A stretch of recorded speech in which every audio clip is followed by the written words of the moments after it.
गुरु सापात स्मृति भ्रष्टम, गुरु जी के हिसाब से मेरी स्मृति यानी ज्ञान, मेरी जो स्मृति में था, माइंड में था, वो सब विस्मृत हो गया है। इसलिए माँ आप मुझे ज्ञान दीजिए। ज्ञानम देहि स्मृतिम विद्या शक्तिम शिष्या प्रमोदिनीम ग्रंथ कर्तृत्व शक्तिम च सुशिष्यम सुप्रतिष्ठितम।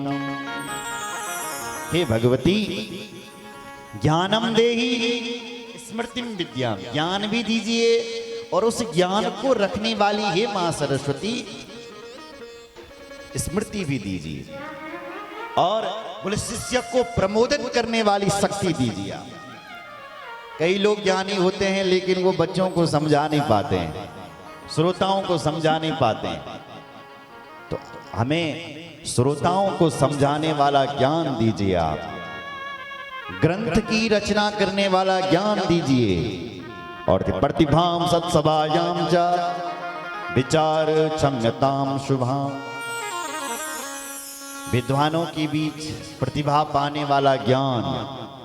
हे मां, मेरा सारा ज्ञान लुप्त हो गया है, मेरी सारी विद्या लुप्त हो गई है। आप मुझे नवीनतम नया ज्ञान प्रदान कीजिए, क्योंकि आप विद्या की अधिष्ठात्री देवी, ब्रह्म स्वरूप परम ज्योति रूपा सनातनी सर्व विद्या देवी तस्मै वाणी नमो नमः। हे वाणी, आपको हमारा प्रणाम है, आप वर्णों की देवी हैं। भला देखो सुनो, जितनी भी पढ़ाई लिखाई है ना, सब वर्णों से ही शुरू होती है। क्यों? पीएचडी तक आप जो भी पढ़ाई करते हैं उसका शुभारंभ वर्णों से होता है, तभी तो आप पीएचडी तक पहुंच पाओगे। तो जब आप स्कूल में सबसे पहले गए होंगे तो आपको वर्णों का ज्ञान करवाया गया है ना, का मन कबूतर, गा मन गणेश। तो ये क्यों रटाया गया? गा में से कौवा भी तो हो सकता है, गा में से गधा भी तो हो सकता है, लेकिन वो बार बार उस बच्चे को रटाया जा रहा है। क्यों? ताकि उसको का ठीक से ज्ञान हो जाए, वर्णों का ठीक से ज्ञान हो जाए।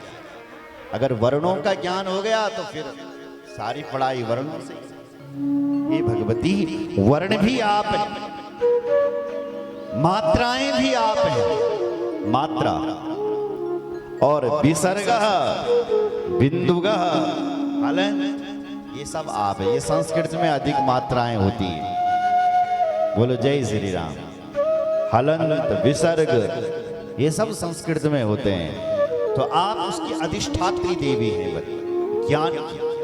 बिंदुगा विसर्गा मात्रासु यदधिष्ठान में वचा तदधिष्ठात्रिया देवी तस्मै नित्यै नमो नमः।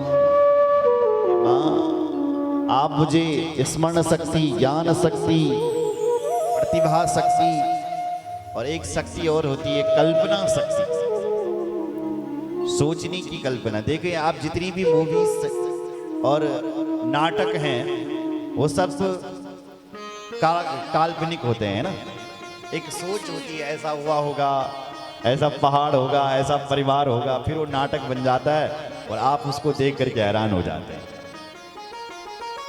तो वो कल्पना करने की शक्ति आप मुझे दीजिए।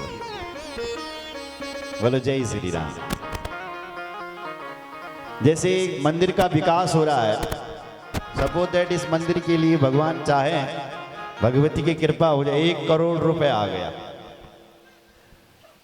है ना, तो वो कैसे कैसे इसका विकास करना है, तो उसको उसकी सोचने वाला, उसकी कल्पना करने वाला व्यक्ति चाहिए। तो हे मां, आप मुझे काल्पनिक शक्ति दीजिए, कल्पना करने वाली शक्ति प्रदान कीजिए। स्मृति शक्ति, ज्ञान शक्ति, बुद्धि शक्ति स्वरूपिणी प्रतिभा कल्पना शक्तिर या च तस्मै नमोस्तुते।